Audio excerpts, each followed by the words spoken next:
अभी तक हम लोगों ने जो भी स्टडी किया चार्ज के बारे में, वो सब केवल वही स्टडी किया कि चार्ज जब रुका हुआ रहता है उस समय वो क्या इफेक्ट दिखाता है। रुका हुआ चार्ज इलेक्ट्रिक फील्ड बनाता है, हमने इलेक्ट्रिक फील्ड स्टडी किया। रुका हुआ चार्ज अपने चारों तरफ इलेक्ट्रिक पोटेंशियल बनाता है, हमने पोटेंशियल स्टडी किया। और उससे रिलेटेड बहुत सारी चीज़ें हम लगातार स्टडी कर रहे थे। आज हमारा जो चैप्टर है नेक्स्ट, उसमें हम पढ़ने वाले हैं करंट इलेक्ट्रिसिटी के बारे में, धारा वैद्युत। हमारा नेक्स्ट टॉपिक है ये करंट इलेक्ट्रिसिटी। तो जैसे कि मैंने बोला, अभी तक हमने जो चार्ज पढ़ा हुआ था वो चार्ज क्या करता था, रुका हुआ रहता था। वो एक जगह से दूसरी जगह तक चलता नहीं था। रुके हुए में वो जितने इफेक्ट बना सकता है, जितने प्रभाव हमको दिखा सकता है, वो इफेक्ट्स हमने स्टडी किए और उन्हीं के बारे में अभी तक हम पढ़ते आए हैं। पर अब आज जानते हैं आप, करंट इलेक्ट्रिसिटी जब हम पढ़ते हैं तो इसमें अब हम रुके हुए चार्ज को स्टडी नहीं करेंगे।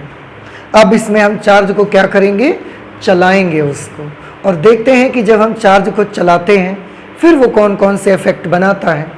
और आप बहुत देखते हैं, अभी जैसे जैसे मैं बताता जाऊंगा आपको सारे इफेक्ट्स याद आते जाएंगे और समझ में आते जाएंगे। ओके, अब सबसे पहले एक चीज़ मैं आपको बता देना चाहता हूँ कि एनर्जी जो होती है उसका फॉर्म, उसका रूप कैसे बदलता है।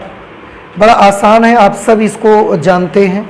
जैसे मैं एक छोटा सा एग्जांपल आपको देता हूँ कि पानी का एग्जांपल अगर हम लेते हैं, थोड़ा ध्यान से समझिएगा। पानी का एग्जांपल अगर हम लेते हैं, हम क्या करते हैं, पानी को अपना फोर्स लगाकर, बल लगाकर या अपनी एनर्जी खर्च करके उसे हम कहीं ऊंचाई पे जाके हम पानी को जमा कर देते हैं, बांध बना देते हैं, डैम बना देते हैं बहुत सारा। तो बहुत सारा पानी उसमें स्टोर कर देते हैं। और बांध के उस पानी में दो क्वालिटी होती है। कौन कौन सी क्वालिटी? एक तो उसके पास बहुत सारा वाटर मॉलिक्यूल्स हैं, बांध में बहुत सारे क्या हैं, पानी के अणु हैं, उसके पास पार्टिकल्स हैं, तो बहुत सारे वाटर मॉलिक्यूल्स हैं। दूसरी चीज़, उसके पास हाइट है। बांध जब आप बनाते हैं तो बहुत ऊंचाई पर बनता है, उसके पास हाइट होती है।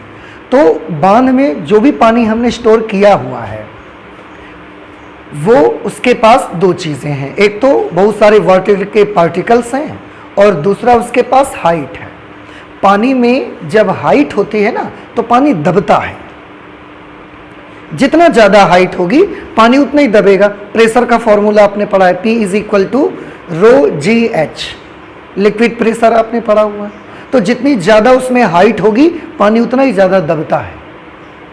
अब बांध में पानी जमा हुआ है, उसके पास हाइट है, उसके पास वाटर पार्टिकल्स हैं, तो उसके पास एक प्रकार की एनर्जी है। हाइट होने से उसके पास स्थितिज ऊर्जा है, पोटेंशियल एनर्जी। पोटेंशियल एनर्जी का फॉर्मूला आपने पढ़ा हुआ है mgh, फॉर्मूला पढ़ा है ना सबने। अब mgh के फॉर्मूले में कौन आता है? m आता है, g आता है, h आता है। तो वो जो पानी हमने बांध में जमा किया हुआ है उसके पास m भी है। क्यों? मास, बहुत सारा पानी हमने जमा किया है तो उसके पास बहुत सारा द्रव्यमान है। उसके पास हाइट है, h भी है, इसलिए उस पानी के पास कौन सी ऊर्जा है? स्थितिज ऊर्जा, पोटेंशियल एनर्जी। तो पानी नहीं चल रहा है, देखो कितना अजीब है ना, पानी नहीं चल रहा है। पानी को केवल आपने एक जगह पर और हाइट में बहुत सारा पानी जमा कर दिया है केवल, फिर भी उसके पास कौन सी ऊर्जा है? स्थितिज ऊर्जा है। अब अगर पानी बहुत हाइट में जमा हुआ है, बहुत सारा पानी, और हम कह रहे हैं कि उसके पास स्थितिज ऊर्जा है, अब हम तो जानते हैं कि अगर उसके पास ऊर्जा है तो उसमें काम करने की क्षमता होगी, तो हम उससे काम करवाना चाहते हैं। कैसे काम करेगा वो आपका? उसके पास तो अभी आपने बोला कि उसके पास m है, उसके पास h है, इसलिए उसके पास mgh की वजह से स्थितिज ऊर्जा है उसके पास। तो अगर उसके पास ऊर्जा है तो हमारा काम करे। फिर तो क्या काम करे? हम अपनी टरबाइन लगाएंगे पानी में, उसको चलाए। हम अपनी आटा चक्की लगाएंगे, उसको घुमाए, गेहूँ पीसे, आटा मिले हमको, काम करके दिखाए हमको। लेकिन हम देखते हैं कि काम करता नहीं है वो हमारा। ऐसा आप जमा हुआ पानी में, तालाब में बहुत सारा पानी जमा होता है, झील में बहुत सारा पानी जमा हुआ है, आप ले जाइए वहाँ पर अपनी टरबाइन लगा दीजिए, क्या टरबाइन चलना शुरू कर देगी? नहीं चलती। आप अपनी आटा चक्की लगाइए, आटा चक्की नहीं घूमेगी। क्यों? पानी जमा है, और जबकि उसके पास अभी हम बोल भी रहे हैं क्या है? स्थितिज ऊर्जा है, काम नहीं हो रहा है हमारा। हम तो काम करवाना चाहते हैं, तो हम उससे काम कैसे करवा सकते हैं? तो हमने उसके लिए एक थोड़ा सा सिस्टम तैयार किया। क्या सिस्टम तैयार किया? वो जो पानी हमने स्टोर किया है उसकी हाइट कैसी है? ज़्यादा। तो हमने क्या किया, इसकी हाइट ज़्यादा है, लेवल इसका ऊंचा है, और एक लेवल नीचा हमने कर दिया, गड्ढा बना दिया। और ये जो हाइट ज़्यादा है वाटर की, और यहाँ लेवल नीचा है, हायर लेवल लोअर लेवल, दोनों के बीच हमने एक पाइप लगा दिया। देखो, पानी के पास स्थितिज ऊर्जा है, पर वो आपका काम नहीं करता। अब हम उससे काम करवा रहे हैं। तरीका देखिए कैसे काम करवाते हैं। हायर लेवल लोअर लेवल, और दोनों लेवल्स को हमने एक पाइप लगाया और पाइप लगा के जोड़ दिया उसको। और जैसे ही हम उसका पाइप का मुंह खोलेंगे, पाइप से जोड़ दिया हमने, जैसे ही हम पाइप का मुंह खोलेंगे क्या होगा? वो जो आपने डैम बनाया है वहाँ से वाटर निकलेगा बड़ी जोर से, और पाइप में से बह के कहाँ जाएगा? लोअर लेवल वाली जगह पर जाना शुरू कर देगा। जहाँ पर हाइट कम है, लोअर लेवल है, वहाँ जाना शुरू कर देगा। अब इस समय पानी क्या कर रहा है? पहले पानी जमा था, रुका हुआ था, उसके पास स्थितिज ऊर्जा थी। अब जैसे ही हमने पाइप लगा के जोड़ दिया, पानी बड़ी जोर से बहना शुरू हो गया, और पानी अब मूव कर रहा है, चल रहा है। उसके पास द्रव्यमान है, और अब उसके पास वेग है। देखिए, और जब पानी के पास द्रव्यमान भी है, वेग भी है, तो उसके पास हाफ mv² गतिज ऊर्जा है। गतिज ऊर्जा का फॉर्मूला आप जानते हैं, half m into v², 1/2 mass into velocity square. तो ये जो पानी पाइप में से बह रहा है ना, इसके पास द्रव्यमान भी है और इसके पास वेलोसिटी भी है, तो इसके पास कौन सी ऊर्जा आ गई? गतिज ऊर्जा। अब देखिए, पानी भरा था, कौन सी ऊर्जा थी? काम नहीं कर रहा था, पानी को हमने फ्लो करवा दिया, कौन सी ऊर्जा है अब उसके पास? कहाँ से आ गई? आपने तो एनर्जी का बेसिक रूल पढ़ा हुआ है। क्या होता है एनर्जी का बेसिक रूल? कि एनर्जी को हम ना तो उत्पन्न कर सकते हैं और ना ही नष्ट कर सकते हैं, उसे सिर्फ हम एक रूप से दूसरे रूप में बदल दिया हमने। देखो, भरे हुए पानी के पास कौन सी ऊर्जा थी? चल रहे पानी के पास कौन सी ऊर्जा है? अब देखना यह है कि क्या ये वाला पानी हमारा काम करेगा। तो हमने क्या किया, बीच में पाइप में अपनी टरबाइन डाल दी, ऐसा एक पंखी लगा दिया हमने। जब पंखी लगा दी, अब यहाँ से बड़ी जोर से पानी ऐसा आता है, और पानी आता है, इसको ऐसा धक्का दे देता है, पंखी चल पड़ती।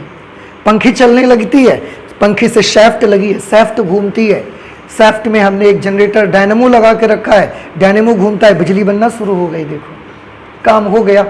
उस पानी के पास भी ऊर्जा थी जो जमा किया था, पर वो हमारा काम नहीं कर रहा था। इस पानी के पास भी ऊर्जा है, बस क्या कर दिया हमने? केवल रूप बदल दिया। क्या गतिज ऊर्जा हम उत्पन्न कर पाए? नहीं, हमने उस स्थितिज ऊर्जा को किस में कन्वर्ट कर दिया? गतिज ऊर्जा में कन्वर्ट कर दिया। हम उसका रूप बदल दिया केवल हमने। गतिज ऊर्जा क्या हमने उत्पन्न किया? उत्पन्न नहीं किया। जितनी उसके पास स्थितिज ऊर्जा थी, वही बदल बदल कर हमें किस रूप में मिल रही है? गतिज ऊर्जा के रूप में हमारा काम हो रहा है। आप आटा चक्की लगाइए, उसकी भी पंखी घूमना शुरू कर देगी। पंखी घूमेगी, सैफ्ट घूमेगी, चक्की के पिलर्स घूमेंगे, गेहूं डाल देंगे, बीच में पिसेगा, आटा मिलेगा आपको, तो काम होगा आपका। ठहरे हुए पानी के पास भी ऊर्जा थी, चलते हुए पानी के पास भी ऊर्जा थी। ऊर्जा का रूप बदला हमने और काम करवा लिया। देखिए, उससे हमने क्या पानी खर्च हुआ? पानी खर्च हुआ क्या? बताइए। नहीं खर्च हुआ। पानी बिल्कुल खर्च नहीं हुआ। हम फिर से उस पानी को चढ़ा के फिर वहीं भेज देंगे, पानी खर्च नहीं होता। जैसे आपके घर की टंकी में ऊपर 500 लीटर की टंकी है, 500 लीटर की, आपको हाथ धुलना था, तो आपने नल खोला और हाथ धुला। नीचे जो सिंक लगा है उसमें कुछ भी पानी नहीं है, 0 लीटर पानी है नहीं पानी। आपने टंकी का नल खोला, आपने नीचे हाथ लगाया, हाथ धुल लिया अच्छे से।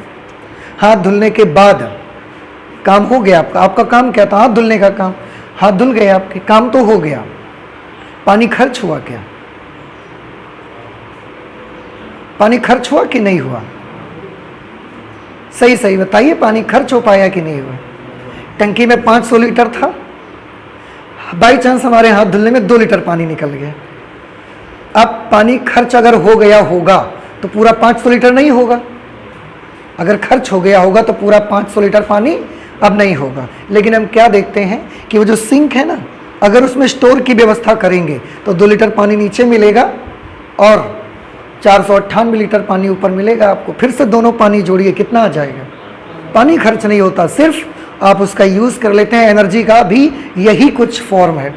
एनर्जी एक रूप से दूसरे रूप में बदल जाती है और उससे हम अपना काम चला लेते हैं। ठीक है, तो ये तो एग्जाम्पल हमने किसका दिया? पानी का। अब आप पूरा सिस्टम हमने आपको समझाया पानी से रिलेटेड। ऐसे ही हम ये जो वैद्युत ऊर्जा हमने स्टोर की है ना कैपेसिटर्स में, संधारित्र में अभी तक आप पढ़ रहे थे लगातार, तो संधारित्र में जो वैद्युत ऊर्जा हमने स्टोर की है, हम इसको भी यूज करना चाहते हैं। कैसे यूज करना चाहते हैं वैद्युत ऊर्जा को? बड़ा सिंपल सी चीज है। पावर हाउस में इलेक्ट्रिकल एनर्जी बनती है, पावर हाउस में या कहीं बहुत दूर वैद्युत ऊर्जा बन रही है, लेकिन वो वैद्युत ऊर्जा कहाँ चाहिए? वो वैद्युत ऊर्जा हमें अपने घर में चाहिए। समझ रहे? यही उस वैद्युत ऊर्जा का, जैसे अभी तक जो हमने स्टडी किया उसमें हम वैद्युत ऊर्जा को स्टोर कैसे करते हैं ये पढ़ा था। कैसे आप जमा कर सकते हो वैद्युत ऊर्जा को, आवेशों को किसी कंडक्टर में कंप्रेस कर करके भरते जाइए, तो अपनी एनर्जी हम खर्च करेंगे, वो भर देंगे दबा के। आवेश एक दूसरे को क्या करते हैं? सेम चार्ज प्रतिकर्षित करते हैं, लेकिन उनके प्रतिकर्षण बल के विरुद्ध काम करेंगे और उनको हम दबा दबा के भर देंगे। आवेश एक जगह पर दबे हुए भरे हुए हैं, इसकी क्या निशानी है? आंसर है, इसकी निशानी ये है कि उसका पोटेंशियल हाई हो जाएगा, उसका जो विभव है वो ऊंचा हो जाएगा। तो जब भी किसी वस्तु में आप आवेश को कंप्रेस करके भर देंगे ना, तो उसमें आवेश कंप्रेस्ड आवेश भरा हुआ है, इसकी निशानी ये है कि उसका विभव बहुत ऊंचा हो चुका होगा। ये इलेक्ट्रिकल एनर्जी हमने स्टोर कर लिया। अब उस इलेक्ट्रिकल एनर्जी को हम यूज करना चाहते हैं, तो यूज कैसे करेंगे? उसके लिए आपने देखा था जैसे पानी बहुत स्टोर कर लिया था आपने, लेकिन क्या उसको यूज कर पा रहे थे आप यूज नहीं कर पा रहे थे उसका, उससे आप एनर्जी ले नहीं पा रहे थे। ऐसे ही अगर किसी कंडक्टर में आपने इलेक्ट्रिकल एनर्जी यानी कि आवेशों को, इलेक्ट्रॉन्स को दबा दबा के आपने इसमें भर दिया है, तो बहुत सारा आवेश भरा है, लेकिन ये आपका काम ऐसे नहीं करेगा। ये आपका काम नहीं करेगा ऐसे। काम अगर करवाना है तो उसके लिए आपको क्या करना पड़ेगा? जैसे पानी को हमको प्रवाहित करना पड़ा था, आवेश को भी ऐसा ही हमको क्या करना पड़ेगा? फ्लो करवाना पड़ेगा, तभी वो हमारा काम करेगा। ठीक है, अब इसको फ्लो कैसे करें? चार्ज हमारे पास बहुत इकट्ठा है। अब अगर आपको इससे काम करवाना है तो उसको फ्लो करवाओ। तो फ्लो कैसे करवाओगे? जैसे आपने पानी को फ्लो करवाया था, कैसे करवाया था वाटर को फ्लो? हाई लेवल और लो लेवल के बीच एक कनेक्शन कर दिया आपने, उससे जैसे ही पानी बहा वो आपका काम करना शुरू कर दिया उसने। यहाँ पर भी हमको क्या करना है? हमारे पास पहली चीज़ तो क्या होनी चाहिए? एक कंडक्टर हो जिसके पास बहुत सारे आवेशित कण इकट्ठे हों और उनको दबा दबा के भरा गया हो, जैसे हमने पानी का डैम बनाया था। तो इसके पास बहुत सारे इलेक्ट्रॉन्स या आवेशित कण हमने कंप्रेस करके भर दिए, तो इसके पास बहुत सारी इलेक्ट्रिकल एनर्जी है। अब हम इसको फ्लो करवाना चाहते हैं। जैसे मैंने बताया ना कि इलेक्ट्रिकल एनर्जी बनती कहाँ पर है? पावर हाउस पे। यहाँ से बहुत दूर है, 100 किलोमीटर दूर, 200 किलोमीटर दूर है।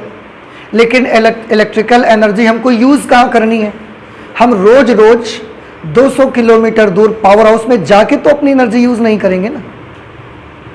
आपको गर्मी लगेगी तो 200 किलोमीटर दूर पंखा लेके थोड़ी जाओगे कि चलो वहाँ एनर्जी है, वहाँ चलो, वहाँ गर्मी कम हो जाएगी। आपको टीवी देखना है अगर, तो आप जब आपको टीवी देखना होगा तो कब 200 किलोमीटर जाके पावर हाउस में टीवी लगाओगे? आपको पानी भरना है तो मोटर चलाने के लिए बिजली चाहिए आपको, तो क्या अपनी पूरी मोटर उखाड़ के वहाँ ले जाओ क्या? ये तो नहीं हो सकता। तो बिजली बन कहाँ रही है? इलेक्ट्रिकल एनर्जी बनती कहाँ है? पावर हाउस में। और उसको आपको कहाँ चाहिए? हमारे घर में चाहिए। अब ये हमारे घर में कैसे आएगी? जैसे यहाँ पर या आपके ही घर में किसी दूसरे कमरे में कहीं पर एक बैटरी है, वहां से इलेक्ट्रिकल एनर्जी आपको लेनी है और आप दूसरे कमरे में हो, तो क्या करना पड़ेगा?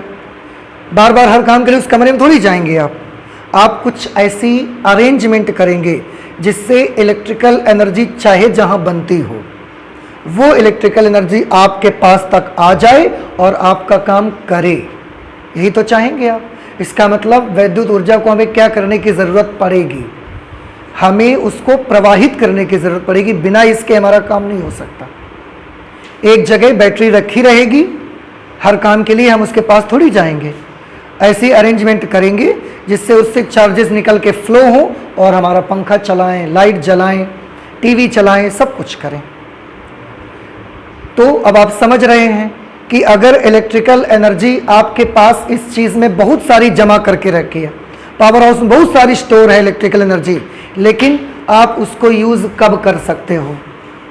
जब आप उसको एक जगह से दूसरी जगह तक प्रवाहित करोगे। बिना प्रवाह के आप प्रयोग नहीं कर सकते।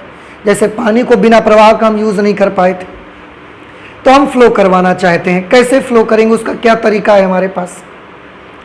हमारे पास तरीका ये, पानी को आपने कैसे फ्लो किया था? पानी को हमने ऐसे फ्लो किया था कि हाई लेवल और लो लेवल को एक दूसरे से क्या कर दिया था? जोड़ दिया था। आप कनेक्शन नहीं दोगे तो भी नहीं फ्लो होगा। आपके घर के ऊपर चाहे 5000 लीटर की टंकी भरी रखी रहे, हम कहते हैं 5000 लीटर टंकी भरी रखे रहो आप पानी से, लेकिन आप कनेक्शन नहीं दोगे तो कहाँ पानी बह जाएगा? पानी थोड़ी फ्लो हो जाएगा। तो आपको कनेक्शन देना पड़ेगा। तो उसके लिए हम क्या करते हैं, यहाँ भी कनेक्शन देंगे।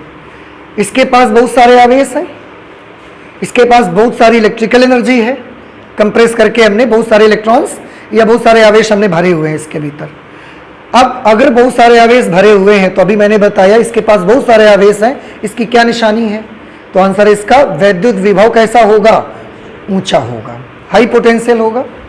अब हमें इसको फ्लो करवाना है, तो मैं क्या करूंगा? एक लो पोटेंशियल बॉडी लाऊंगा जिसका विभव नीचा हो। पानी को फ्लो करवाने में हाई लेवल, लो लेवल और दोनों के बीच कनेक्शन।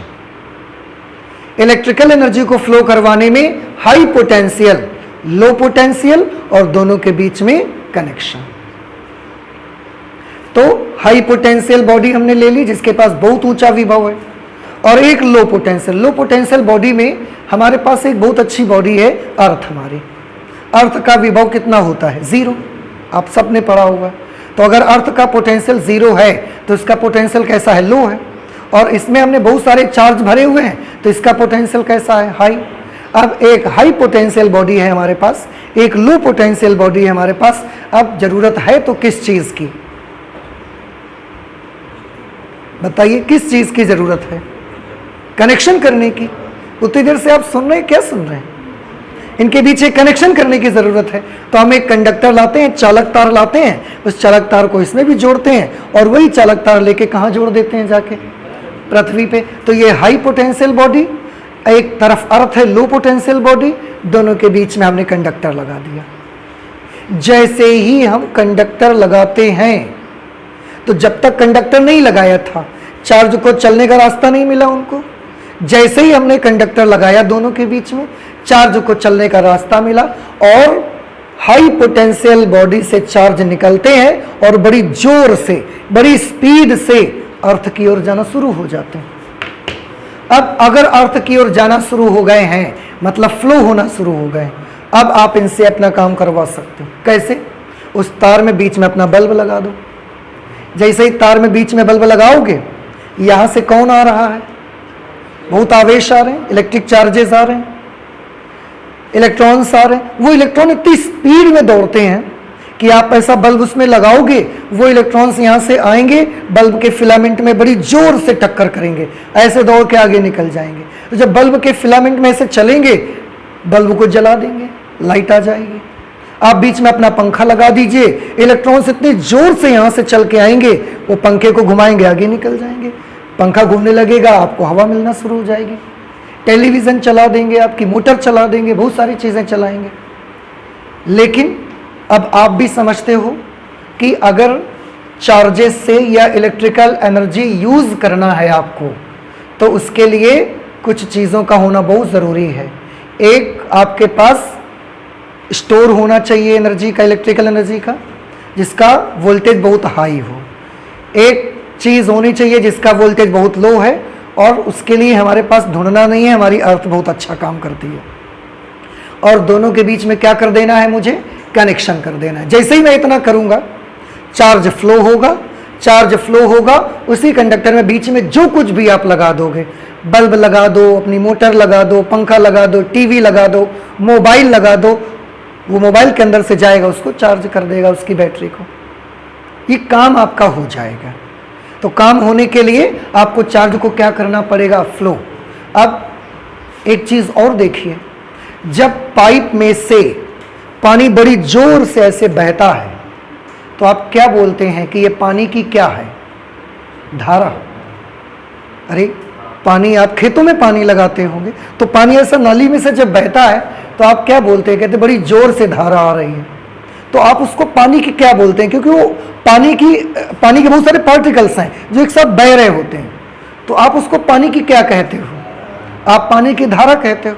तो पानी के बहुत सारे पार्टिकल्स जब एक साथ ऐसा फ्लो होते हैं तो आप उसको क्या बोलते हो, पानी की धारा।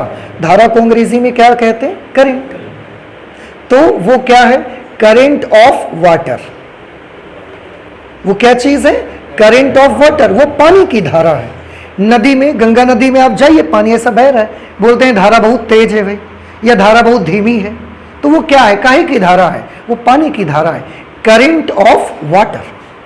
तो अब हम एक चीज समझ गए कि करंट हम किसको बोला करते हैं। पानी के जब बहुत सारे पार्टिकल्स एक जगह से ऐसा फ्लो होते हैं बड़ी जोर से, तो हम उसको बोलते हैं कि ये पानी की धारा है, ये करंट ऑफ वाटर है। अब इलेक्ट्रिकल एनर्जी में देखिए, आपने हाई पोटेंशियल, लो पोटेंशियल और उसके बीच में कंडक्टर लगाया है। यहां से कौन बह रहा है, आवेश, इलेक्ट्रॉन्स बह रहे हैं, चार्ज पार्टिकल बह रहे हैं। तो बहुत सारे जब चार्ज पार्टिकल यहां से बहेंगे तो उनको भी हम क्या बोल सकते हैं कि ये क्या है, धारा है। और ये धारा किसकी है, इलेक्ट्रिकली चार्ज्ड पार्टिकल्स, वैद्युत आवेशित कणों की धारा है कि नहीं है। पानी बहता था तो हमने किसकी धारा बोला था, पानी की धारा। लेकिन ये धारा किसकी है, जब हम high potential low potential body को कनेक्ट करते हैं, इसमें कौन बह रहा होता है, वैद्युत आवेशित कण ही तो बह रहा होता है, चाहे इलेक्ट्रॉन बहे या कोई चार्ज बहे। तो इसको हम क्या बोलते हैं, इसको बोलते हैं current of electrically charged particles. और क्योंकि ये इलेक्ट्रिकली चार्ज पार्टिकल्स की करंट है, वैद्युत आवेशित कणों की धारा है, इसलिए हमने इसका एक नाम रख दिया वैद्युत धारा। तो वैद्युत धारा किसको बोलते हैं आप, बड़ा सिंपल है। वैद्युत धारा, अभी आप तो समझ गए हैं कि जब किसी भी चालक से बहुत सारे आवेशित, वैद्युत आवेशित कण प्रवाहित होते हैं तो उसे हम क्या बोलते हैं, वैद्युत धारा। समझ में आया। तो वैद्युत धारा कोई नई चीज नहीं है। जिस तरीके से पानी के कण जब बहते हैं तो हम उसको बोल देते हैं कि ये पानी की धारा है, ऐसे ही किसी चालक तार से वैद्युत आवेशित कणों का बहना हम बोल देते हैं कि ये क्या चीज है, वैद्युत धारा है। तो क्या वैद्युत धारा को आप समझ पाए किसको कहते हैं, इलेक्ट्रिकल करंट। करंट के बारे में शायद क्लास 10th में भी थोड़ा बहुत पढ़ने को मिलता है आपको। तो एक काम करते हैं, सबसे पहले हम वैद्युत धारा के बारे में नोट कर लेते हैं। मैं एक बार फिर से बताना चाहूँगा और उसके बाद हम सब लोग नोट करेंगे। बताइए किसे बोलेंगे इलेक्ट्रिकल करंट। तो आंसर है किसी चालक तार से वैद्युत आवेशित कणों का जो प्रवाह होता है उसी को बोलते हैं वैद्युत धारा। समझ आ गया। दूसरी तरफ आइए, किसी पाइप से पानी के कणों का जो बड़ी जोर का प्रवाह होता है उसे आप क्या बोलते हो, पानी की धारा। समझ आया। और किसी चालक तार से वैद्युत आवेशित कणों का जब प्रवाह होता है तो उसको क्या बोलते हैं, वैद्युत धारा। बड़ी सिंपल सी चीज है। तो हम एक काम करते हैं, यहां से हम स्टार्ट करेंगे अपने लेसन को। और फिलहाल इतनी देर जो मैंने लगाई उसमें मैं आपको क्या समझाना चाहता था, मैं आपको ये समझाना चाहता था कि जब तक पानी फ्लो नहीं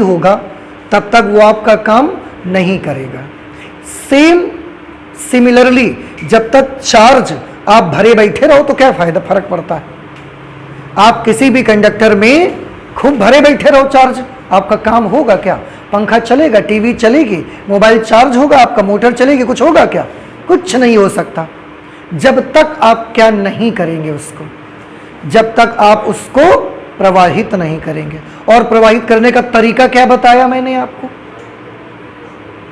हाई पोटेंशियल बॉडी को लो पोटेंशियल बॉडी से एक तार द्वारा क्या कर दो, प्रवाहित होगा, बीच में जो कुछ लगा दोगे सब चला देगा। फिर ये तरीका है प्रवाहित करने का। तो सबसे पहले हम वैद्युत धारा की परिभाषा को नोट कर लेते हैं, आप भी नोट कर लीजिए।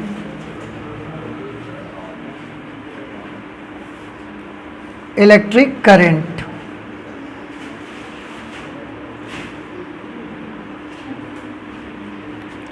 इलेक्ट्रिक करंट को हिंदी में बोलते हैं वैद्युत धारा। बताइए किसे बताया हमने वैद्युत धारा किसे बोलेंगे? किसी चालक तार में वैद्युत आवेशित कणों का प्रवाहित होना ही वैद्युत धारा कहलाती है। तो नोट कर लेते हैं।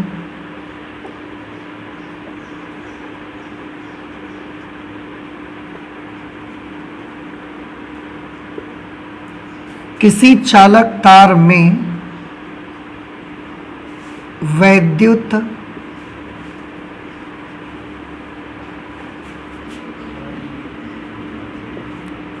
आवेशित कणों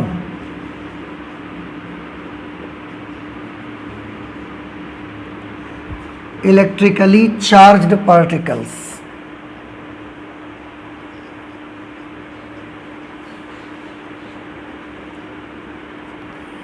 किसी चालक तार में वैद्युत आवेशित कणों का वैद्युत आवेशित कणों के प्रवाहित होने को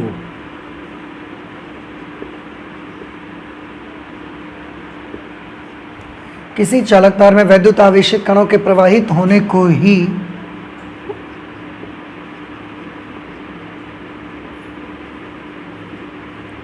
वैद्युत धारा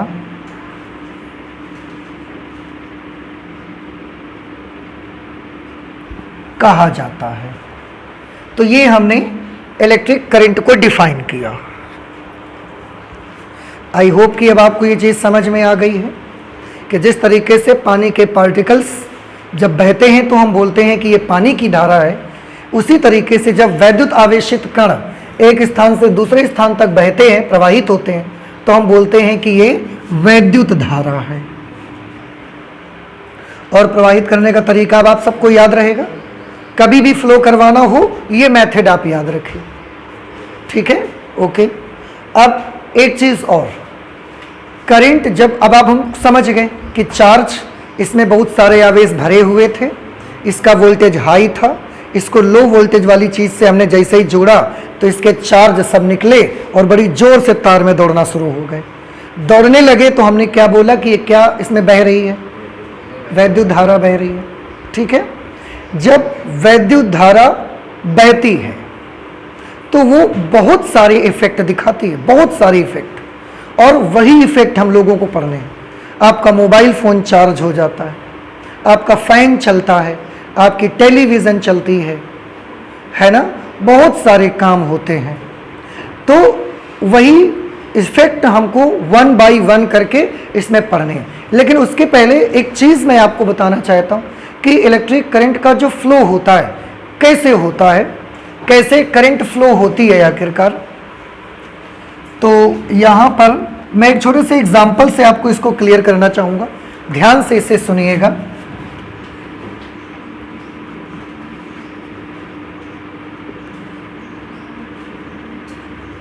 हाउ इलेक्ट्रिक करंट फ्लोज, वैद्युत धारा कैसे बहती है आखिरकार, ठीक है?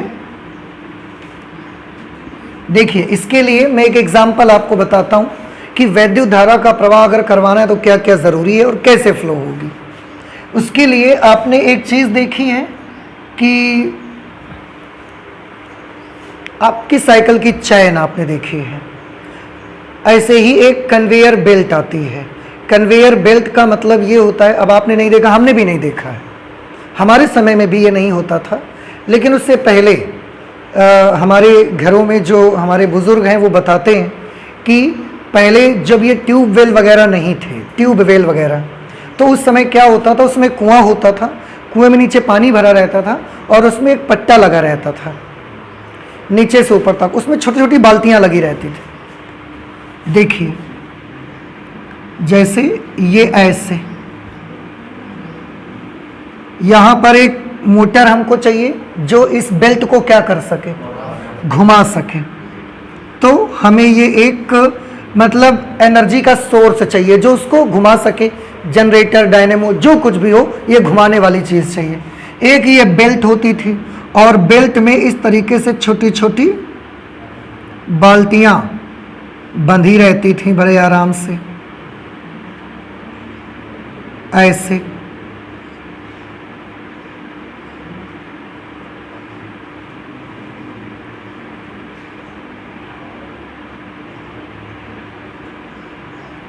अब ये ऐसे बाल्टियां बंधी है, पूरी बेल्ट में बंधी रहते थे ऐसे, और नीचे ये मोटर जहां पर है, यहाँ पर ऐसा खूब सारा पानी भरा हुआ है। अब होता क्या था कि ये बेल्ट जब ऐसे घूमती थी, ये ऐसे घूम रही है, यहाँ पर भी हमको एक पंखा चाहिए जिसकी मदद से ये पूरी बेल्ट ऐसे फिर से नीचे आके घूमेगी। जब ये बाल्टियाँ नीचे आती थी तो ये ऐसे लगी हुई हैं, ऐसे आके यहाँ जब आती थी तो ये भर जाते थे, इसमें पानी में भर जाता है। अब पानी भरा हुआ है, भरा हुआ है, जैसे ही ये यहाँ जाएंगे तो यहाँ पानी क्या कर देंगे, ये पानी गिरा देंगी अपना। तो नीचे का जो पानी होगा वो लगातार कहाँ जाता जाएगा, ऊपर, और आगे हमने इसको ले जाने की व्यवस्था बनाई हुई है, तो इसको अपने खेतों में ले जाते हैं, इससे खेत की सिंचाई होती है। कुछ समझ रहे? इसको क्या बोलते हैं, कन्वेयर बेल्ट बोलते हैं। यही आपकी साइकिल की चैन में होता है, लिंक्स लगे हुए हैं साइकिल की चैन में, तो जो लिंक्स लगे हुए हैं वो ऐसा एक जगह पर है, आप याद करो, एक जगह जहां पर आप उसको चलाते हो, जो लिंक्स को एनर्जी देती है, और पीछे एक जगह पर जाती है, तो यहां पर आप एनर्जी देते हो उसको।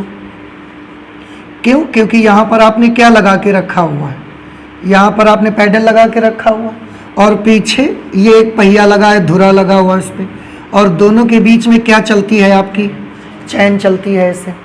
तो यहाँ पर आप उसको चलाते हो और ये बेल्ट जाती है, उसमें बड़े लिंक लगे हुए, वो लिंक इसको घुमाती है, इसको घुमाती है, हमारी पूरी साइकिल चलती रहती है। ऐसे ही एस्केलेटर्स में होता है, एस्केलेटर्स इन द मॉल, जो शॉपिंग मॉल वगैरह होते हैं, आप देखिए हमारे कानपुर शहर के जो शॉपिंग मॉल हैं, बिग बाज़ार है, जेड स्क्वायर वगैरह, आप इनमें गए होंगे तो आपने देखा होगा, आप इस एस्केलेटर चलता रहता है, बस इसी को तिरछा लगा देंगे हम, उस ऐसा लगा देंगे इस तरीके से, और इसमें आप अपनी सीढ़ियाँ लगा देंगे, ये ऐसा घूमेगा, फिर नीचे से आएगा, फिर ये ऐसा जाएगा, और आप इस पर खड़े हो जाइए, आपको लेके चला जाएगा ये। तो ये एक चीज़ आपको देखना है, इसको मैं फिर से एक बार बनाता हूँ, अब आप ध्यान से देखिएगा। तो कन्वेयर बेल्ट का मतलब समझ गए, जो एक जगह से दूसरी जगह तक चीज़ों को क्या करता है, कन्वे करता है, उसको ले जाता है। तो आपने देखा उसके लिए किस किस चीज़ की ज़रूरत है, आपको मेनली दो चीज़ों की ज़रूरत है। एक तो ज़रूरत है उस एनर्जी के सोर्स की जो इस पूरी बेल्ट को क्या करेगा, घुमाएगा। आपकी साइकिल की चैन में आप पैडल मार के घुमाते हो उसको, समझ में आया? तो एक तो ये ज़रूरत है मुझे, आप जनरेटर लगा लो, कुछ भी लगा लो, इलेक्ट्रिसिटी से चलाओ, पर एक वो सोर्स मुझे चाहिए जो इस पूरी चैन को, इस पूरी बेल्ट को घुमा सके। और एक तरफ हमको वो चाहिए जिसको हम चलाना चाहते हैं, आप अपना फैन लगा लो, पंखा लगा लो। तो ये चीज़ हमने लगाई, ये क्या चीज़ है, ये है सोर्स ऑफ एनर्जी। और ये क्या चीज़ है, इसे आप चलाना चाहते हो।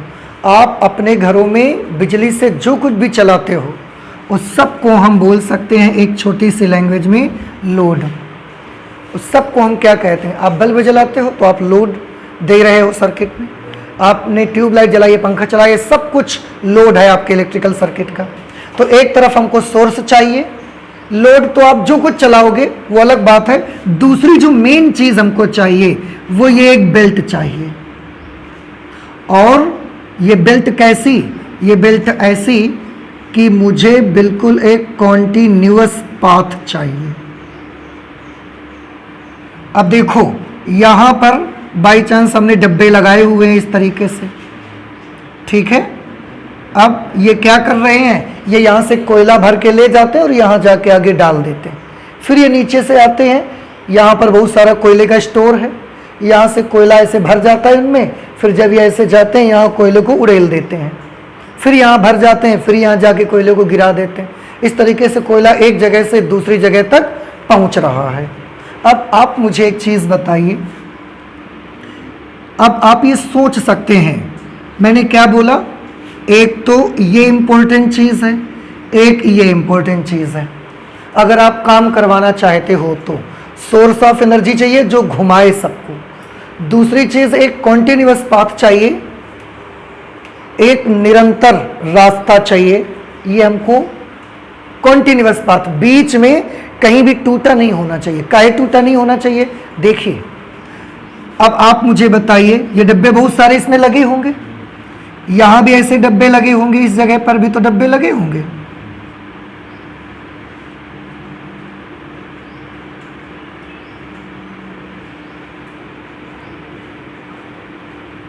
यहां पर भी ऐसे डब्बे लगे हुए हैं। अब आप ये मुझे बताएं, ये जो डब्बे हैं यहां पर बहुत सारा कोल जमा हुआ है और वो कोल ऐसे इनमें भरता है और यहां गिर जाता है। फिर ये डब्बे खाली यहां से आते हैं, फिर ये ऐसे जाते हैं, कोयला भर के वहां गिरा देते हैं। अब आप एक चीज मुझे बताएं कि क्या ये जो डब्बे यहां से जा रहे हैं, क्या ये एक जगह से दूसरी जगह तक कोयला लेके जा रहे हैं? ये वाले जो डब्बे जा रहे हैं, क्या ये यहां से कोयला लेके आ रहे हैं? कोयले का स्टोर हमने यहां करके रखा हुआ है, तो जब यहां पर ये डब्बा आएगा तो ये भर जाएगा, उसके बाद ये लेके जाएगा और यहां गिरा देगा। गिराने के बाद ये कैसा हो गया? खाली। तो ये खाली डब्बे आ रहे हैं, खाली डब्बे आ रहे हैं, फिर यहां कोयला भर जाता है, लेके जाते हैं, यहां गिरा देते हैं। अब समझ में आया? तो अब ये बताइए कि क्या ये जो डब्बे हैं, ये जो कड़ियां हैं, लिंक है, क्या ये एक जगह से दूसरी जगह तक कोयला लेके जा रहे हैं? लेके जा रहे हैं? नहीं लेके जा रहे हैं। क्या ये पावर को ट्रांसमिट कर रहे हैं? नहीं कर रहे हैं। कोयला लेके जाना इनका काम है। देखो ये वाले इस समय कोयला नहीं ले जा रहे हैं, इस समय आगे जाएंगे तो भर जाएगा, इस समय तो इनके पास कोयला नहीं है। तो अगर आप ये सोचें कि इस समय तो ये कोयला नहीं ले जा रहे हैं, तो लाओ एक डब्बा यहां से हम हटा दें। क्यों? क्योंकि ये वाले डब्बे इस समय इनमें कोयला भरा नहीं है। तो ये डब्बे में से अगर एक डब्बा भी आप यहां से हटा देते हैं तो फिर यहां से कोयला यहां जाएगा क्या? अब देखिए कितनी अजीब चीज है ना। यहां से ये डब्बे कैसे हैं? खाली। ये कोयला ले भी नहीं जा रहे हैं, ये कोई चीज एक जगह से दूसरी जगह तक नहीं ले जा रहे हैं। तो मैंने सोचा जब ये ले नहीं जा रहे हैं तो मैंने यहां से बेल्ट को तोड़ दिया कि डब्बे को हटा दो, क्या लगाए फालतू, जब ये ले नहीं जा रहा है तो। लेकिन अब बताइए जैसे ही आप इसको तोड़ेंगे क्या कोयला यहां से यहां जाएगा? बंद हो जाएगा आज जाना, यानी कि आपका काम होना क्या हो जाएगा? बंद हो जाएगा। ऐसे ही आपकी साइकिल की चैन है, साइकिल की चैन में आपने एनर्जी लगाई, पैडलिंग की, आपने पैडलिंग की, आपने एनर्जी दी, तो वो कड़ियां जाती हैं चैन की और आपके पीछे के पहिए को क्या करती हैं? घुमा देती हैं। इसके बाद फिर ऊपर से खाली आ रही हैं ऐसे, अब वो आती है फिर यहां से एनर्जी ले जाती हैं और फिर पहिए को घुमा देती हैं जा करके। लेकिन आप सोचें कि जो ऊपर की कड़ियां हैं ये तो पहिए को नहीं घुमा रही हैं, तो लाओ एक कड़ी हटा दो यहां से। अगर आप एक भी लिंक वहां से हटा देंगे फिर आपकी साइकिल चलना बंद हो जाएगी, आप चला ही नहीं सकते हैं साइकिल को। समझ रहे? तो इसीलिए मैंने बोला कि क्या चाहिए? Continuous path. वो रास्ता बीच में कहीं पर भी टूटा हुआ नहीं होना चाहिए। आप एक जगह बीच में तोड़ोगे पूरी चैन चलना बंद हो जाएगी, आपका काम होना बंद हो जाएगा। तो इसलिए मैंने बोला कि अगर आप इलेक्ट्रिकल एनर्जी को फ्लो करवाना चाहते हैं तो उसके लिए दो चीज़ें बहुत ज़रूरी हैं। एक सोर्स चाहिए जो उसको चलाए, दूसरा हमको ये कॉन्टिन्यूअस पाथ चाहिए। अगर आप ये पाथ कहीं से भी तोड़ देते हैं एक जगह बीच में से, तो फिर इसका आपका काम होना बंद हो जाएगा। यही चीज़ सेम बिल्कुल इलेक्ट्रिकल एनर्जी के केस में है। कैसे इलेक्ट्रिकल एनर्जी के केस में है? जब आप कनेक्शन लेते हैं पावर हाउस से, जब आप पावर हाउस से कनेक्शन लेते हैं तो पावर हाउस में जो भी इलेक्ट्रीशियन आपको कनेक्शन देने आता है वो आपको ऐसे दो तार दे के जाता है, एक तार ये वाली और एक तार ये वाली। एक तार से इलेक्ट्रिकली चार्ज पार्टिकल क्या होंगे, आपके घर में आएंगे, और दूसरे तार से इलेक्ट्रिकली चार्ज पार्टिकल क्या होंगे, फिर से पावर हाउस में चले जाएंगे। तो आपने देखा है जब भी आप कनेक्शन लेते हैं या आप अपने घरों में प्लग में हमेशा दो तार लगे होते हैं, उनमें से एक तार में से क्या होता है आप समझ रहे हैं, एक तार में से आवेशित कण चल के पावर हाउस से चलकर आपके घर तक आते हैं, और दूसरी तार में से क्या होते हैं, आपके घर से फिर पावर हाउस जाते हैं। अब देखिए यहां से इलेक्ट्रॉन्स पावर हाउस से भेजे गए, इसने एनर्जी लगाई, उनको भेजा, वो इलेक्ट्रॉन्स बहुत सारी एनर्जी लेके आए, इन्होंने आपके घर के पंखे को घुमाया, घुमाने के बाद उनकी एनर्जी खर्च हो गई और वो फिर पावर हाउस गए।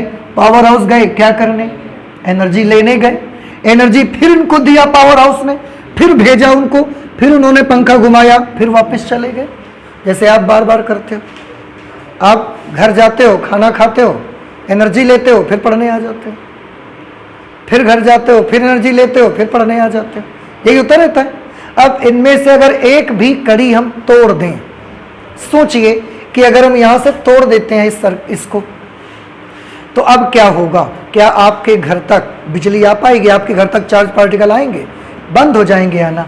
यहां से ये भेजेगा लेकिन ये वापस नहीं जाएंगे, तो भेजेगा किसको अभी भाई, चार्ज पार्टिकल तो वही है, वापस जाएं तो पावर हाउस फिर उनको ऊर्जा दे देगा और फिर ऊर्जा लेके वो चले आएंगे और हमारा काम करेंगे। लेकिन अब यहाँ से वापस जाना नहीं होगा, तो उसके लिए हमने, या बाई चांस हम कभी चाहते हैं कि थोड़ी देर के लिए हम अपना ये पंखा बंद कर दें, तो इस पूरे सर्किट में, इस पूरी लाइन में जो रास्ता बना हुआ है, इस पूरे रास्ते में कहीं पर भी एक जगह पर हम इसको तोड़ते हैं और यहाँ पर हम एक अरेंजमेंट कर देते हैं, और इस अरेंजमेंट का हमने क्या नाम रखा हुआ है, इस अरेंजमेंट का हमने नाम रखा हुआ है switch.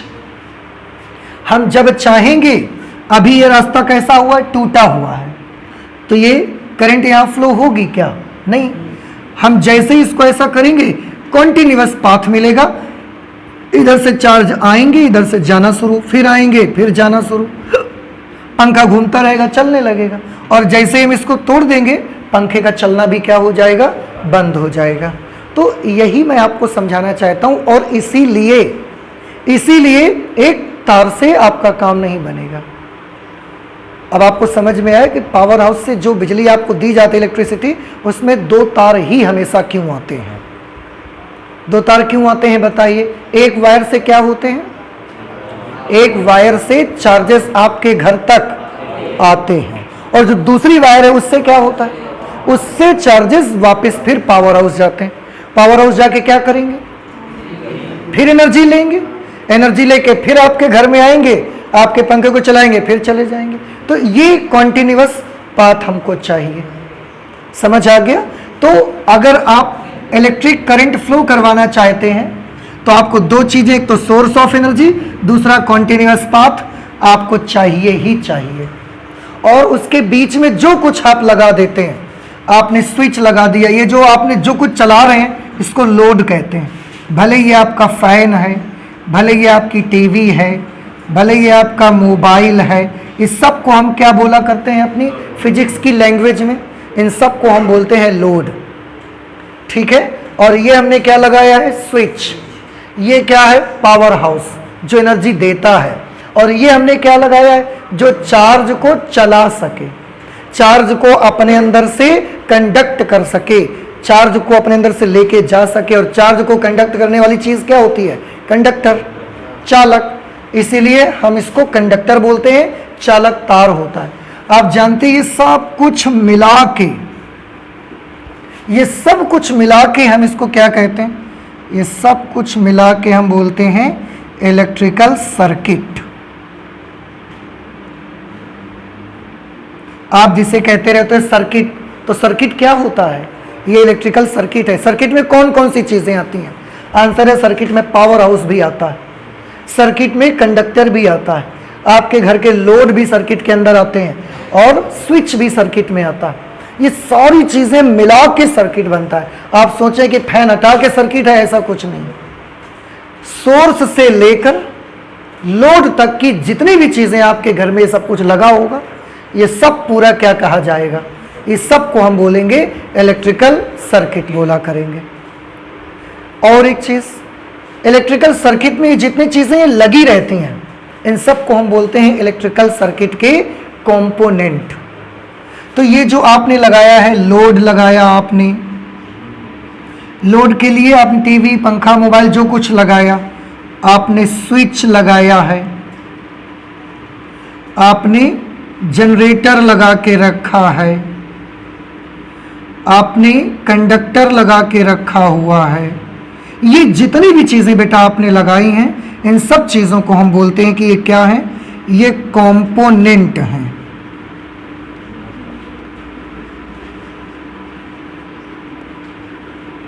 Components of electrical circuit, ये वैद्युत परिपथ के अवयव हैं, वैद्युत परिपथ के घटक हैं। कुछ बात समझ में आ रही है हमारी? नहीं समझ आ रहा है? अच्छा, अगर ये समझ में आ गया है तो अब आपको ये भी समझ में आ गया होगा कि इलेक्ट्रिकली जो इलेक्ट्रिक करंट होती है वो एक जगह से दूसरी जगह तक फ्लो होने का उसका तरीका क्या है। बताइए, इलेक्ट्रिक सर्किट किसको बोलेंगे आप? इलेक्ट्रिक सर्किट में कौन कौन सी चीजें आती हैं? पावर हाउस, आपका स्विच, घर का लोड, कंडक्टर, ये सब को मिला के हम बोलते हैं इलेक्ट्रिकल सर्किट। इलेक्ट्रिकल सर्किट में जगह जगह पर ये जो चीजें लगी रहती हैं, लोड है, स्विच है, जनरेटर है, कंडक्टर है, इन सब को क्या बोला जाता है? कि ये कंपोनेंट है। ये इलेक्ट्रिकल सर्किट का एक कंपोनेंट है, ये इलेक्ट्रिकल सर्किट का दूसरा कंपोनेंट है, ये जो कंडक्टर है ये इलेक्ट्रिकल सर्किट का एक और कंपोनेंट है, ये जो जनरेटर है ये भी इलेक्ट्रिकल सर्किट का कंपोनेंट है। तो ये सब इलेक्ट्रिकल सर्किट के, ये आपने ट्यूबलाइट जलाई, इलेक्ट्रिकल सर्किट के कंपोनेंट है। आपने स्विच लगाया, इलेक्ट्रिकल सर्किट का कंपोनेंट है। आप फैन चला रहे हैं, this is the component of electrical circuit. और इलेक्ट्रिसिटी को या करंट को फ्लो करवाने के लिए कितने तार चाहिए आपको? 2 तार चाहिए। एक तार में से इलेक्ट्रॉन्स आएंगे और दूसरे तार में से इलेक्ट्रॉन्स वापस जाएंगे। तो ये तरीका होता है कि किस तरीके से इलेक्ट्रिक करंट फ्लो होती है। और इस बीच में कहीं पर भी जरा सा भी आप कट जाएगा तो करंट का फ्लो होना बंद हो जाएगा। तो जरूरी नहीं है कि आप अपने घर का स्विच ऑफ करो तो ही पंखा बंद हो। बीच रास्ते में कहीं अगर वो तार जरा सी टूट जाएगी, कट जाएगी, तो भी आपके घर तक चार्ज आना बंद हो जाएगा और करंट आना बंद हो जाएगी, फिर आपके घर का कोई भी उपकरण नहीं चलेगा। तो ये है इलेक्ट्रिक करंट का फ्लो होने का तरीका कि कैसे वो फ्लो होती है।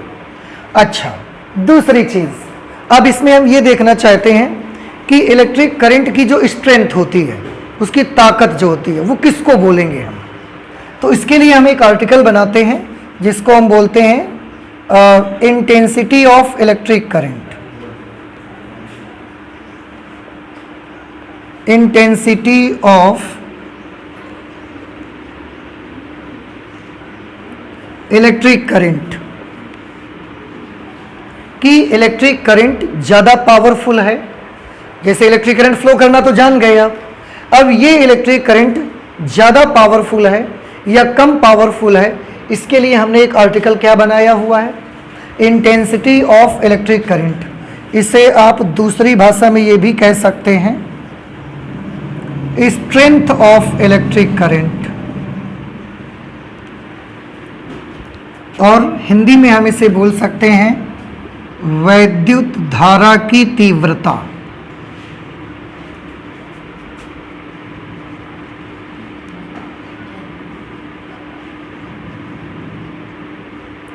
वैद्युत धारा की तीव्रता। तो इलेक्ट्रिक करंट की जो ताकत है, उसकी जो स्ट्रेंथ है, उसको हम हिंदी में बोलेंगे वैद्युत धारा की तीव्रता और अंग्रेजी में इंटेंसिटी ऑफ इलेक्ट्रिक करंट। किसी सर्किट में फ्लो होने वाली इलेक्ट्रिक करंट ज़्यादा स्ट्रेंथ वाली है, कम स्ट्रेंथ वाली है, अर्थात उसकी तीव्रता ज़्यादा है कि कम है, इसको हम कैसे मेज़र करेंगे? वैसे तो हमको पता लग जाता है।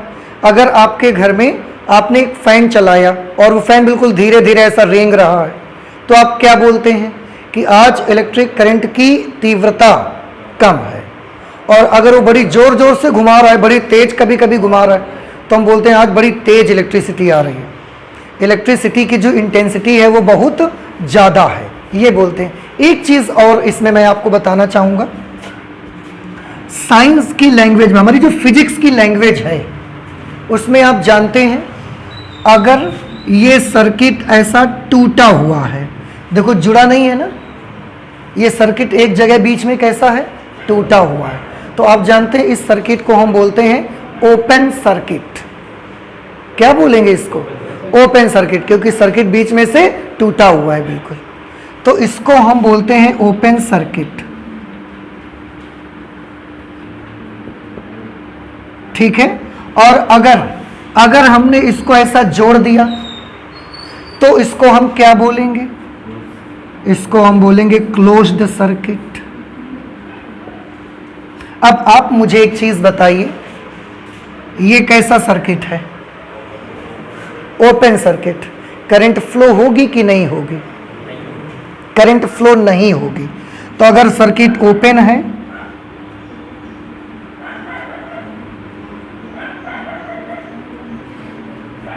करंट विल नॉट फ्लो, तो करंट फ्लो नहीं होगी। और अगर क्लोज्ड सर्किट है, यानी कि सर्किट को हमने ऐसा कर दिया, अब ये कैसा सर्किट हो गया? अब ये क्लोज्ड सर्किट हो गया। अगर ये क्लोज्ड सर्किट है तो अब बताइए करंट फ्लो होगी कि नहीं होगी? अब करंट फ्लो होगी, तो हम इसमें लिख सकते हैं current will flow, current flow होगी।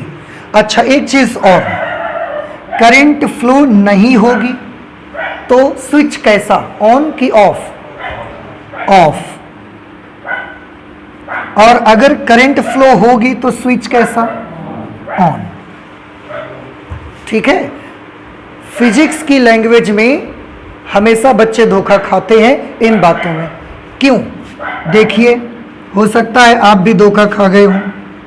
ध्यान से देखिएगा, हमने बोला सर्किट ओपन कर दो, हमने बोला फैन का सर्किट ओपन कर दो। आपके मन में पहली बार में यही आएगा कि फैन का सर्किट ओपन कर दो, इसका मतलब पंखा चालू कर दो। यही मन में आया कि नहीं आया? जबकि फिजिक्स की लैंग्वेज में फैन का सर्किट ओपन कर देने का मतलब है फैन का स्विच ऑफ कर दो। देख रहे हैं आप? तो ये लैंग्वेज आपको समझनी है। हमारी फिजिक्स की भाषा में ऑफ करने का मतलब सर्किट ओपन करना होता है, और ऑन करने का मतलब सर्किट, अब हमने बोला पंखे का सर्किट बंद कर दो, पंखे का सर्किट क्या कर दो? बंद कर दो, मतलब क्लोज कर दो। इसका मतलब क्या कहना चाहते हैं हम आपसे? कि ऑन कर दो उसको। तो ये थोड़ा सा आपको हो सकता है कंफ्यूजन क्रिएट करे, इसीलिए मुझे याद आ गया तो मैं ये आपको बता रहा हूं। अभी याद रहेगा आपको? बताइए, मैं बोलूंगा पंखे का सर्किट ओपन कर दो, क्या करेंगे आप? ऑफ करेंगे कि ऑन? ऑफ कर देंगे। मैं बोलूंगा ट्यूबलाइट वाला सर्किट बंद कर दो, क्लोज कर दो, आप क्या कर देंगे? चालू कर देंगे, आप ऑन कर देंगे उसको। ठीक रहेगा? नहीं समझ में आई बात आपको? क्लियर? हाँ जी। अच्छा, अब हम आते हैं, जैसे मैंने अभी बोला कि आप देखते हैं किसी दिन आपके घर में करंट बड़ी जोर से आ रही होती है, स्ट्रेंथ ज़्यादा होती है, और किसी दिन पंखा यही हमारा धीमा घूमता है। तो जब पंखा धीमा घूमता है तो हम क्या बोलते हैं कि आज करंट की तीव्रता, वैद्युत धारा की ताकत कैसी है? कम है। और जिस दिन बड़ी जोर से नाच रहा होता है, घूम रहा होता है, तो हम बोलते हैं आज वैद्युत धारा की तीव्रता बहुत ज़्यादा है, वैद्युत धारा की ताकत बहुत ज़्यादा है। तो इलेक्ट्रिक करंट की तीव्रता को हम कैसे मेजर करेंगे? तो हमने उसके लिए एक आर्टिकल बना लिया है, इंटेंसिटी ऑफ इलेक्ट्रिक करंट, या इसी को क्या बोलते हैं? स्ट्रेंथ ऑफ इलेक्ट्रिक करंट, वैद्युत धारा की तीव्रता या वैद्युत धारा की ताकत। हिंदी में क्या कहेंगे उसको? वैद्युत धारा की तीव्रता। कैसे मेजर करेंगे हम? कैसे नापेंगे? कैसे बताएंगे? एक तो पंखा देख के बता देंगे कि अगर धीमा चलेगा तो तीव्रता कम है और अगर तेज चलेगा तो तीव्रता ज्यादा है।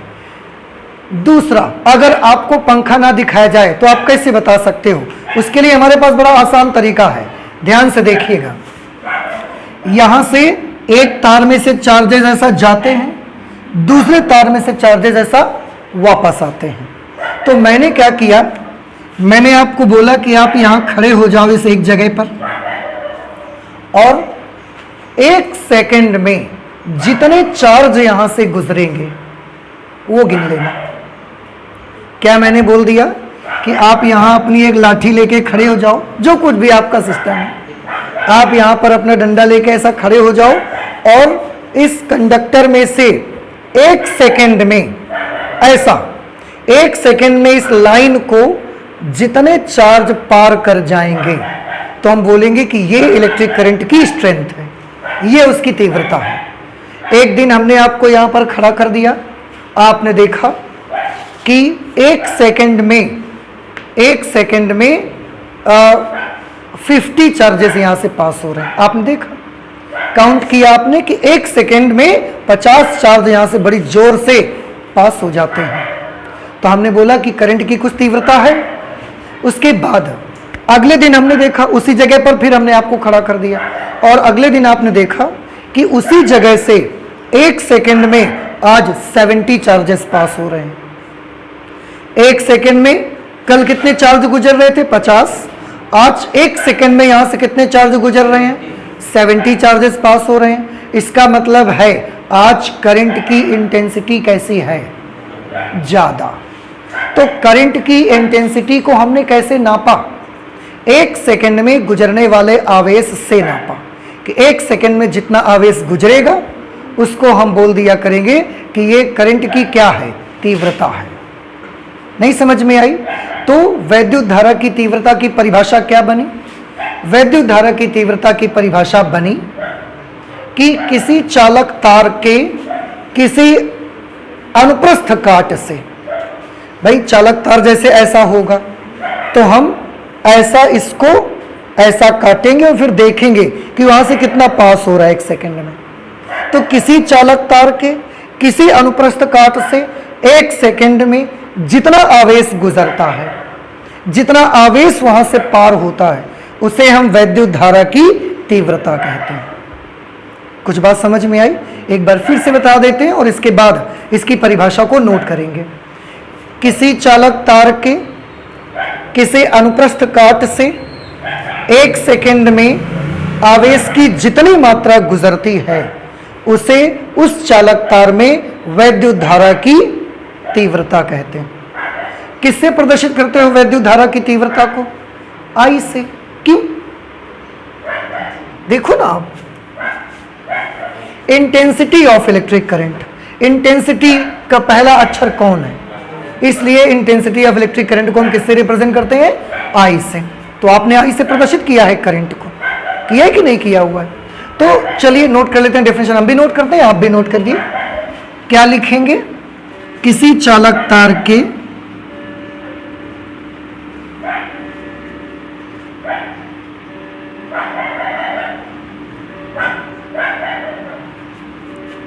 किसी चालक तार के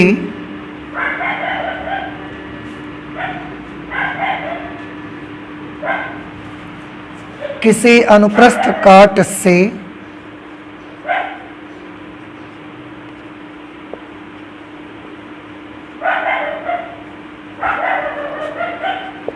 एक सेकेंड में जितना वैद्युत आवेश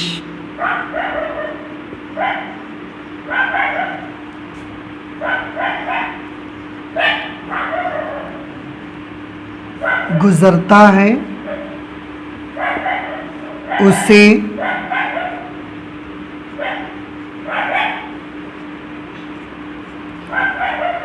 उस चालक तार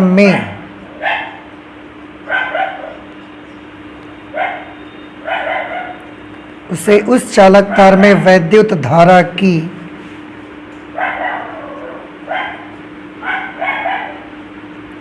तीव्रता कहते हैं।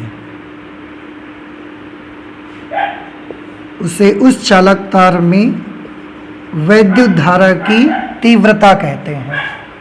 ठीक है, ये आपको सभी को याद रखना है।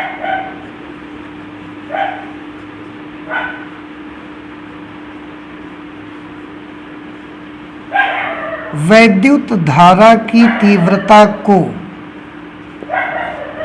किससे प्रदर्शित करेंगे बताइए? आई से प्रदर्शित करते हैं।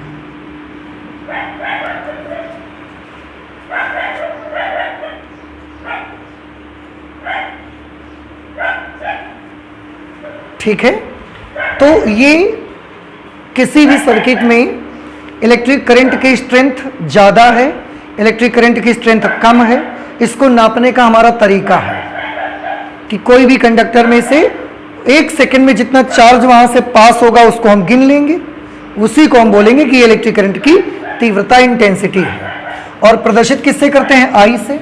इसके पीछे क्या रीजन है कि आई से रिप्रेजेंट करते हैं? क्योंकि इसको बोलते हैं क्या है? इंटेंसिटी ऑफ इलेक्ट्रिक करंट, वैद्युत धारा की तीव्रता, आई से रिप्रेजेंट करते हैं। अब एक छोटी सी प्रॉब्लम आती है, हमने जब आपको यहां खड़ा किया और बोला कि हर 1 सेकंड में जितने चार्ज यहां से गुजरेंगे वो आपको वो आपको गिन लेना है कि 1 सेकंड में कितने आवेश निकल रहे हैं, तो आपको एक प्रॉब्लम आएगी कि 1 सेकंड बड़ी जल्दी गुजर जाता है। उस 1 सेकंड में अगर इतने सारे आवेश यहां से निकल गए, पलक झपकाई, इतने आवेश यहां से निकल गए 1 सेकंड में, तो 1 सेकंड में यहां से कितना आवेश पार हुआ काउंट करना हमारे लिए थोड़ा मुश्किल है। तो हम क्या करते हैं?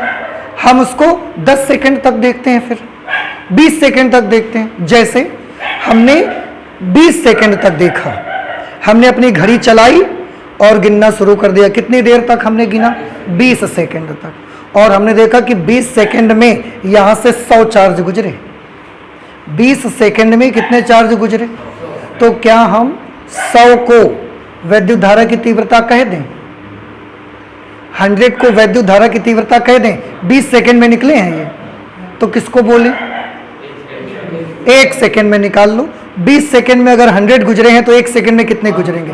5। तो इलेक्ट्रिक करंट कितनी? 5। तो 1 सेकंड में चार्ज को काउंट करना हमारे लिए मुश्किल है, लेकिन 20 सेकंड का टाइम लंबा समय होता है। आराम से हम कैलकुलेट करेंगे, काउंट करेंगे, उसके बाद जितना टोटल चार्ज होगा उसमें किससे भाग दिला दोगे आप? 20 से। 100 में 20 से भाग दिलाया तो 100 क्या था? टोटल चार्ज जितना 20 सेकंड में गुजरा, और उसमें किसका भाग दिया आपने? 20 का। 20 क्या था? टाइम। तो आप तीव्रता कैसे निकाल रहे हो? चार्ज में टाइम से क्या करते हो आप? भाग दे देते हो। कुछ बात समझ में आई भाई? 20 सेकंड में 100 चार्ज गुजरे, तो आपने बोला कि 100 को करंट मत बोलो, इंटेंसिटी मत बोलो। आपने किसको बोला कि पहले 100 में 20 से डिवाइड करो, फिर जो है उसको करंट बोलो, इंटेंसिटी ऑफ इलेक्ट्रिक करंट। इसका मतलब आपने क्या किया है? आपने आवेश में समय से भाग दिलाया है। इसीलिए इलेक्ट्रिक करंट का जो हमारा फॉर्मूला बनेगा वो बन जाएगा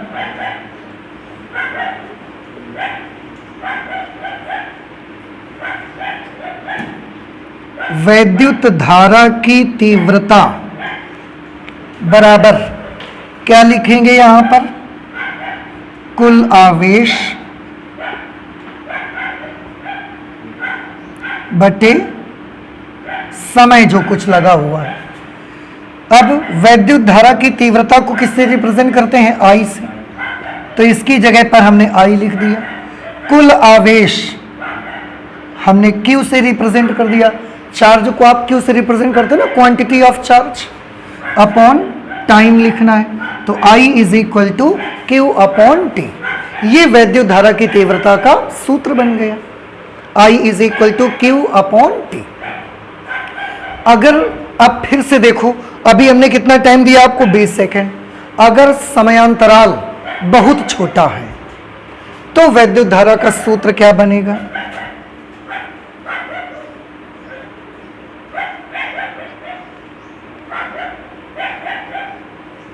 यदि समयांतराल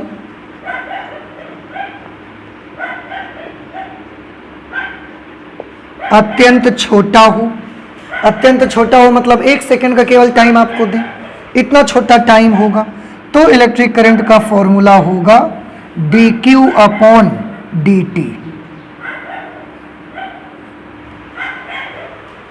यदि टाइम इंटरवल बहुत छोटा होगा उस समय इंटेंसिटी ऑफ इलेक्ट्रिक करंट का फॉर्मूला होगा dq अपॉन dt। क्यों dq अपॉन dt?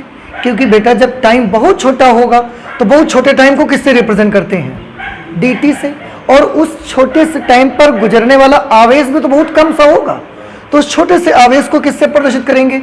dq से। इसलिए करंट का फॉर्मूला बन जाएगा dq अपॉन dt। और आप जानते हैं जब आपने अवकलन पढ़ा है मैथमेटिक्स में, क्लास 11th में आपने अवकलन पढ़ा है कि नहीं पढ़ा हुआ? क्लास 11th में गणित में डिफरेंशिएशन का चैप्टर पढ़ा गया है, जिसमें आप ऐसा लिखते थे dy बाई dx। नहीं लिखा आपने?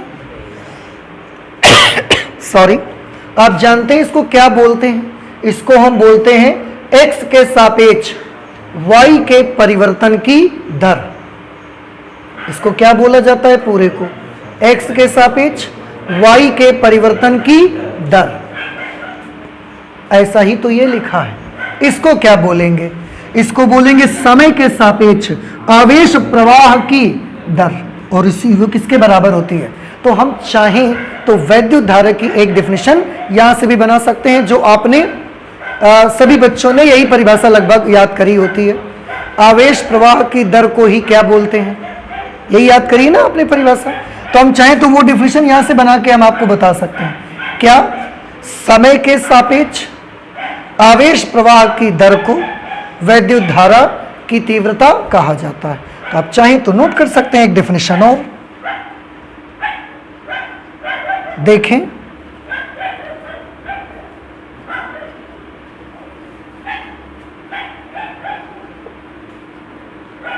समय के सापेक्ष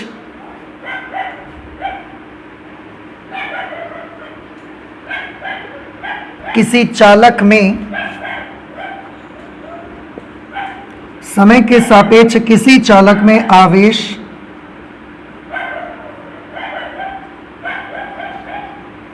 प्रवाह की दर को, समय के सापेक्ष किसी चालक में आवेश प्रवाह की दर को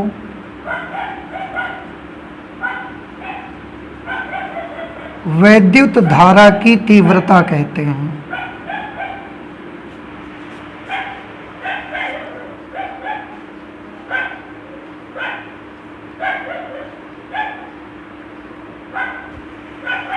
ये भी एक डेफिनेशन आप बना सकते हैं, और इसी को अंग्रेजी में बोला जाता है rate of flow of charge is called electric current.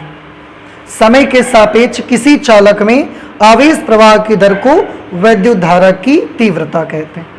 आई से प्रदर्शित करते हैं तो सबको पता है। अब क्योंकि ये एक क्वांटिटी बनी तो अब हम इसको स्टडी करना चाहते हैं। अगर इसको हम स्टडी करना चाहते सबसे पहले हम इसको देखते हैं इसका मात्रक क्या होगा। आप एक काम करें, इसको नोट कर लीजिए, उसके बाद हम पहले इसके यूनिट देखते हैं क्या होगा। ठीक है, unit of intensity of electric current, वैद्युत धारा की तीव्रता का मात्रक।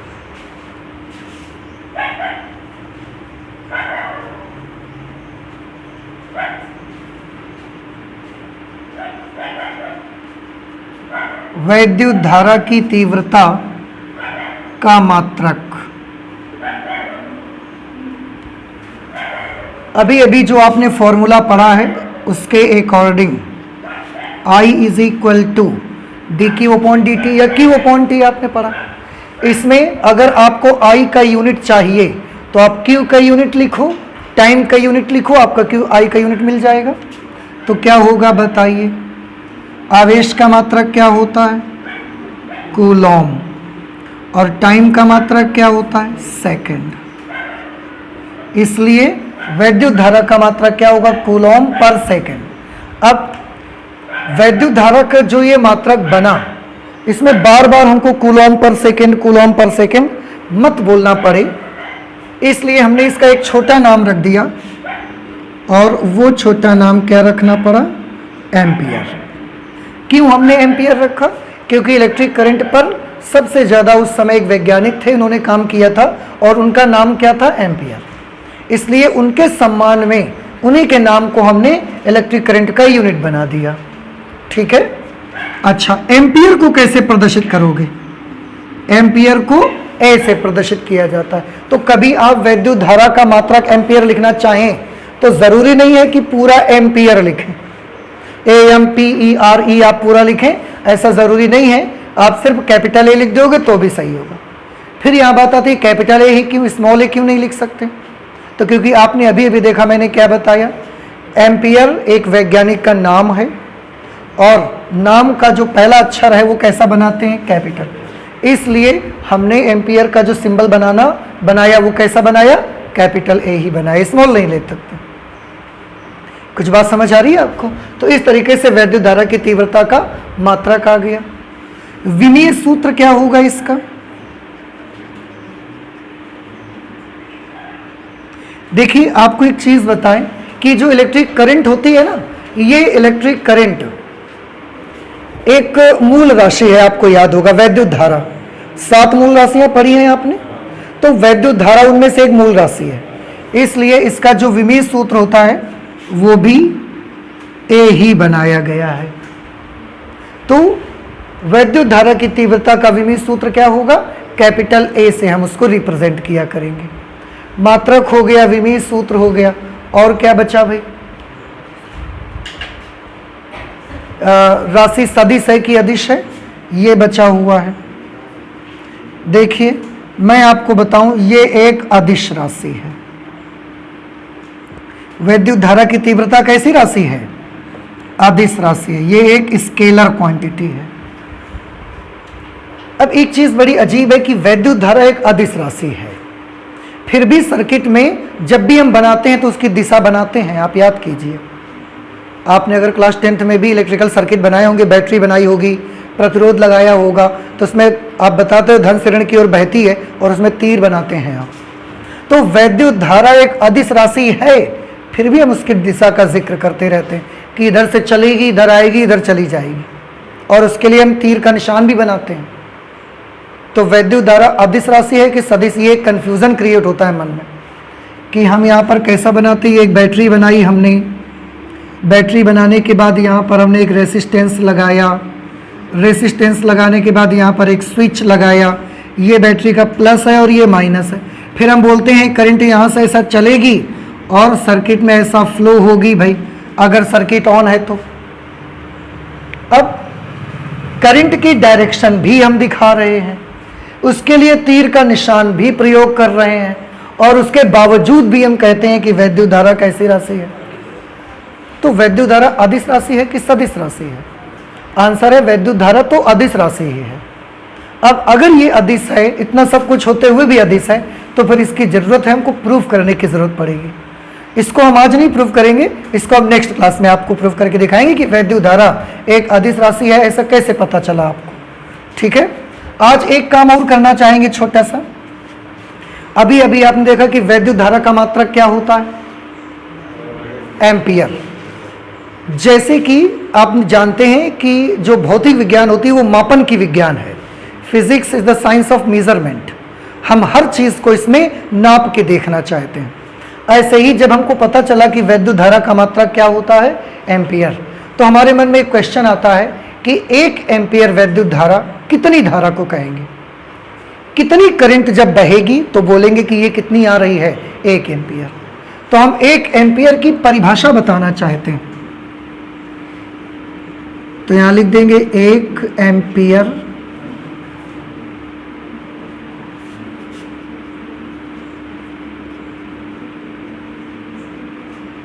1 एम्पियर वैद्युत धारा,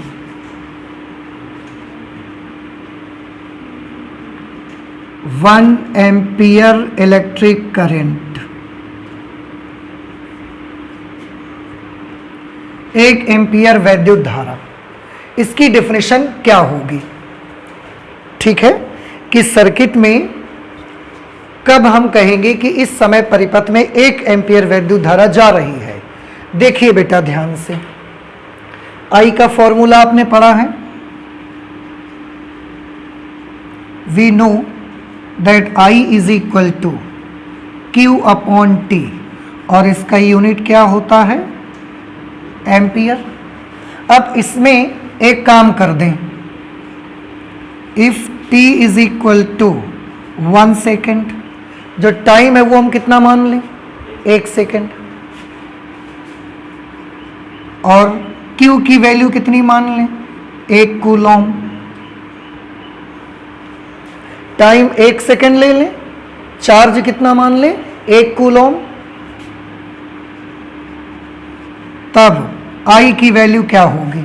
Q की जगह पर भी 1 लिखना पड़ेगा हमको, T की जगह पर भी 1 लिखना पड़ेगा हमें, और यूनिट इसका 1 एम्पियर, सॉरी एम्पियर है, आप देख ही रहे हैं।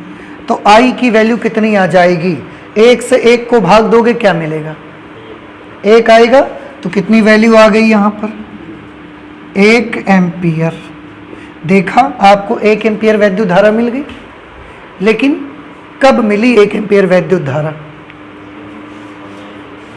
तो उसके लिए हम इसको डिफाइन कैसे करेंगे? देखिए, यदि किसी चालक तार से 1 सेकेंड में 1 कूलॉम आवेश प्रवाहित होता है, तो उस चालक तार में बहने वाली धारा 1 एम्पियर होगी। देखो ना, नहीं समझ आया?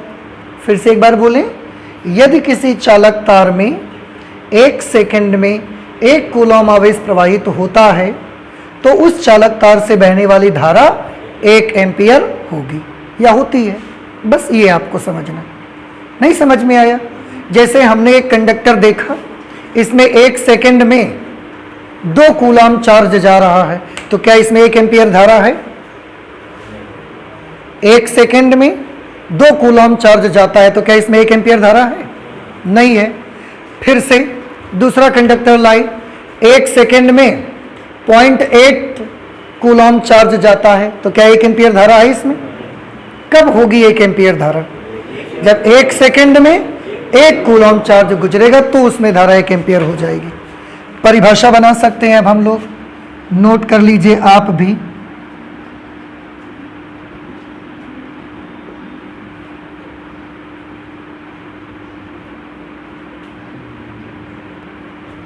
यदि किसी चालक तार में यदि किसी चालक तार में 1 सेकेंड में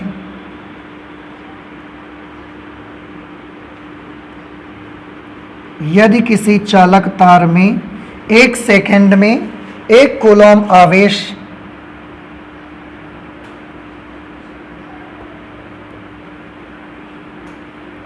प्रवाहित होता है, तो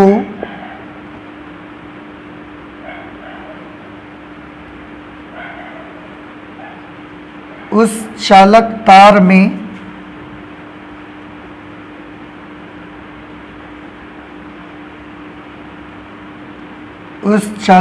में प्रवाहित धारा 1 एम्पियर होगी।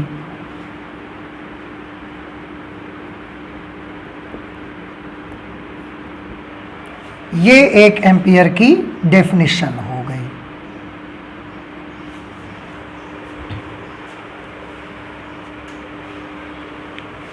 ठीक है, नोट कर लीजिए कि अगर किसी चालक तार में 1 सेकेंड में 1 कूलॉम आवेश बहता है, तो आप समझ जाएं कि उस चालक तार में बहने वाली धारा कितनी है?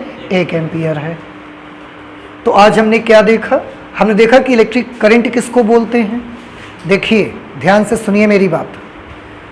वैद्युत धारा किसे कहते हैं?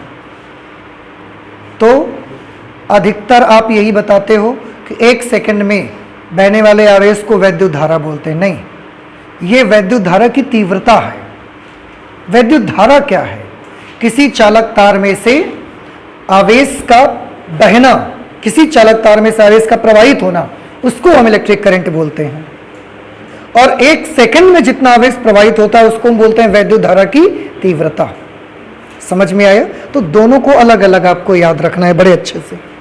और हमने वैद्युत धारा का फॉर्मूला देखा, उसकी परिभाषा देखी, विमीय सूत्र कैसी राशि है। हाँ, इसके बारे में अभी स्टडी करना है, सदिश क्यों नहीं है, जबकि सर्किट में हम तो दिशा वगैरह सब दिखाते रहते हैं, फिर भी सदिश क्यों नहीं है, इसके बारे में हम नेक्स्ट क्लास में आपको बताएंगे। और 1 एम्पियर वैद्युत धारा को डिफाइन भी किया हमने। ठीक है, आई होप कि आज की बातें आपको समझ में आई होंगी। तो आज हम फिजिक्स में इतना ही रखेंगे, आगे और भी बहुत सारी पढ़ाई करेंगे, लेकिन नेक्स्ट क्लास में करेंगे। ठीक है, तो चलते हैं, मिलते हैं अगली क्लास पे। Thank you.